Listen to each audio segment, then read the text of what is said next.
நல்லா மாஸ்டர் சொல்றது நல்லா கவனிமா இல்லையா? முதல்ல எழுத்துல என்ன பண்ணணும்? குருவணக்கம் சலாம் போடுறதுல சலாம் போடுறது இல்லையா?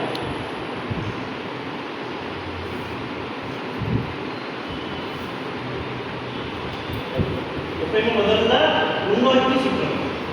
முதல்ல ஆரம்பத்தில் வளர்ந்து இருக்கிறதெல்லாம் முன்னோக்கி சுற்றி பழகணும். சரியா? அப்படியே திருப்பி சுற்றணும். கம்பை கீழே போடாமல் பழகணும். கம்பு சொல்லும் போது என்ன செய்யணும்? கம்பை கீழே போடக்கூடாது. சரியா? இப்போ அடுத்து வந்து கவனி கம்பை பிடிச்சிடும். வெளி வீச்சு சொல்லுங்க. வெளி வீச்சு பாஸ் பண்ணிட்டாங்க. 1 2 3 4 5 அப்படியே மூவ் 1 2 கால் அப்படியே அசைக்கணும். முன்னோக்கி அசைக்கணும். 1 2 3 24 வெளி வீச்சு அப்படின்னு சொல்லுவாங்க. சரியா? இப்போ அடுத்தது உள்நோக்கி வீசுறது உள் வீச்சு. சரியா? 1 2 3 4 இந்த மாதிரி பண்ணணும். மாஸ்டர் நேரம் பண்ணணும். பார்வை நேரம் பண்ணணும்.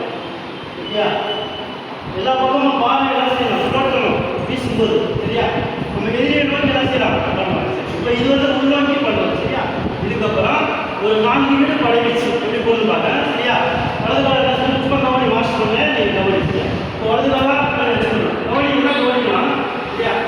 அதே வெளி வீச்சு பண்ணோம்னா அதே பண்ணலாம். 1 2 3 ஒரு குத்து. சரியா?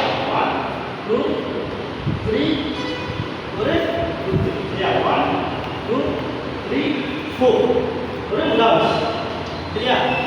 இப்போ படைவீச்சு பண்ணும்போது ரொம்ப கவனம் பண்ணணும். சரியா? படைவீச்சு பண்ணும்போது ரொம்ப கவனமாக பண்ணணும். நாலா பக்கம் நம்ம பார்வை என்ன செய்யணும்? வீசணும். சரியா? படைவீச்சு பண்ணும்போது என்ன செய்யலாம்? வெட்டலாம். ஓகே? 1 2 3 4 5 6 7 8 9 10 நாலா பக்கம் செதை பண்ணணும். ரொம்ப நல்ல ஓகே? புரியுதா? இது போதும். நன்றி.